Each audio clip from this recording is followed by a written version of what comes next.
Hello viewers, welcome to my channel SBR রান্নাঘর। আজ আরও একটি মজাদার রেসিপি নিয়ে আপনাদের সামনে হাজির হলাম। খুবই মজাদার পনির বা ছানার তরকারির রেসিপি। আর এই ছানাটা আমি ঘরেই তৈরি করেছি। ছানা তৈরির প্রসেসও দেখিয়েছি, সেই সঙ্গে তরকারিটা আমি কিভাবে রান্না করেছি সেটা দেখিয়ে দিয়েছি। আশা করছি রেসিপিটি সকলেরই ভালো লাগবে। ভালো লাগলে অবশ্যই লাইক, কমেন্ট এবং বেশি বেশি করে শেয়ার করবেন। আর অবশ্যই আমার চ্যানেলটিকে সাবস্ক্রাইব করে পাশে থাকা বেল আইকনটি ক্লিক করে দেবেন। এখন আমি প্রথমে ছানাটা তৈরি করে নিব। এইখানে আমি 1 লিটার দুধ নিয়েছি। দুধটা আগে থেকেই জাল করে নেওয়া ছিল। একটি মাত্র বলক দিয়ে ফুটিয়ে নিয়েছি। সেই দুধটা এখন আমি গরম করে নিচ্ছি ছানা তৈরি করে নেওয়ার জন্যে।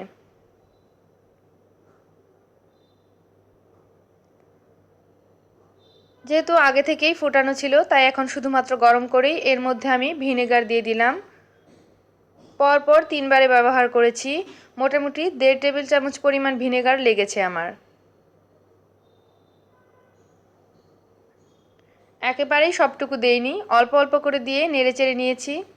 এতে করে আস্তে আস্তে পরিমাপটা বুঝে নেওয়া যায় ঠিক কতটুকু পরিমাণ ভিনেগারটা দেওয়া লাগবে।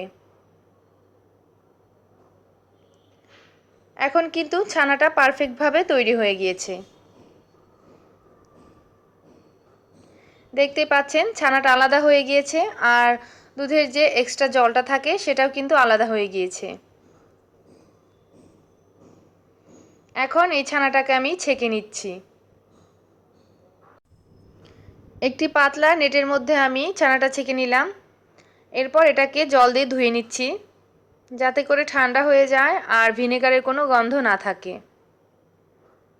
পাতলা সুতি কাপড়েও কিন্তু এই কাজটা করা যাবে। এখন সম্পূর্ণ ছানাটা এইভাবে করে মুঠো করে নিচ্ছি, যাতে করে চিপে নিতে সুবিধা হয়।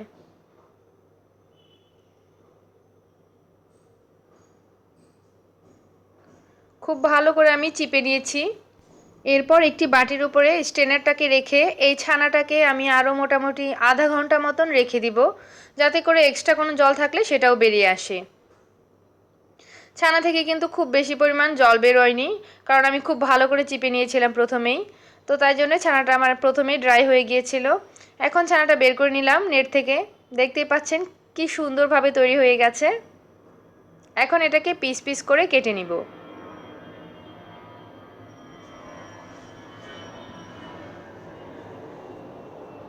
এইভাবে ছানা তৈরি করে কিন্তু আপনারা মিষ্টি বানাতেও পারেন। মিষ্টির জন্য এই একই প্রসেসে ছানা তৈরি করলে মিষ্টি কিন্তু একদমই পারফেক্ট হবে।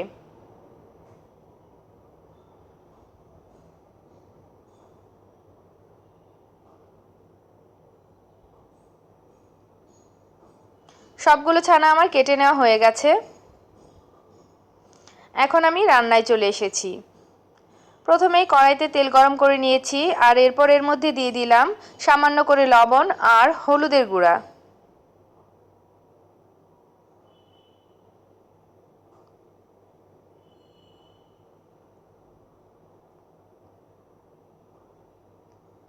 একটু মিশিয়ে নিয়ে এখন এর মধ্যে ছানাগুলো দিয়ে দিব।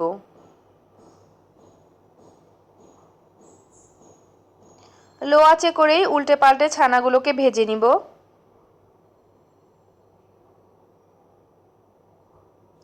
ছানাগুলোকে কিন্তু একটু আস্তে নাড়তে চাড়তে হবে, না হলে ভেঙে যেতে পারে।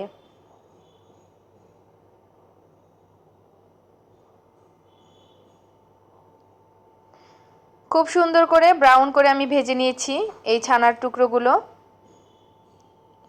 এখন উঠিয়ে নিচ্ছি।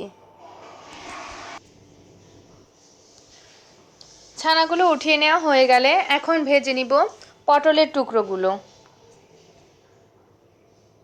আলু আর পটল দিয়ে তরকারিটা করছি আমি, তাই পটলগুলোকে প্রথমেই সামান্য লবণ আর হলুদ দিয়ে ভেজে নিচ্ছি।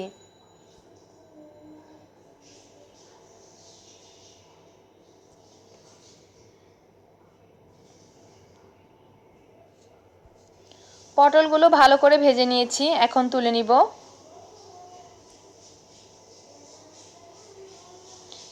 এরপর এই তেলের মধ্যে দিয়ে দিলাম ফোড়নের জন্য আস্ত জিরা, আস্ত শুকনা মরিচ আর তেজপাতা।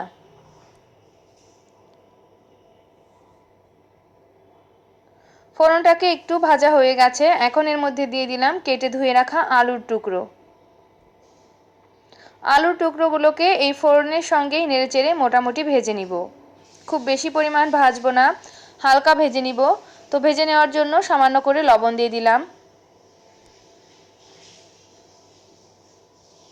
হালকা করে ভেজে নেওয়া হয়ে গেছে। এখন এর মধ্যে দিয়ে দিলাম জল, কারণ এর মধ্যে এখন মশলাগুলো দিব। প্রথমেই দিয়ে দিলাম হলুদের গুঁড়া পরিমাণ মতো, মরিচের গুঁড়া স্বাদ মতো,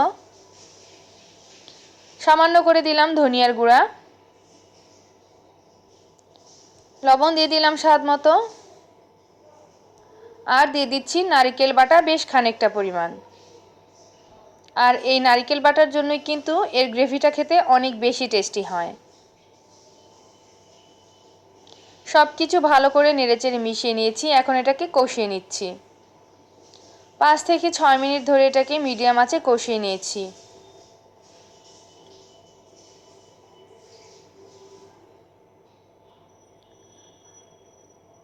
এখন এর মধ্যে দিয়ে দিব ভেজে রাখা পটলগুলো। পটলগুলো দিয়ে এভাবেই নেড়েচেড়ে আরও 2-3 মিনিট রান্না করে নিব। আরও 2-3 মিনিট নেড়েচেড়ে নেওয়ার পর এখন এর মধ্যে দিয়ে দিব ঝোলের জন্য জল।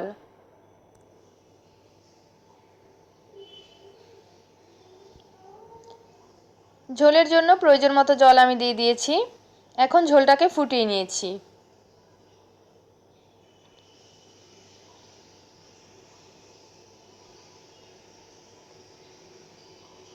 ঝোলটা যখন ভালো মতো ফুটে গেছে, এখন এর মধ্যে দিয়ে দিলাম ভেজে রাখা ছানার টুকরোগুলো।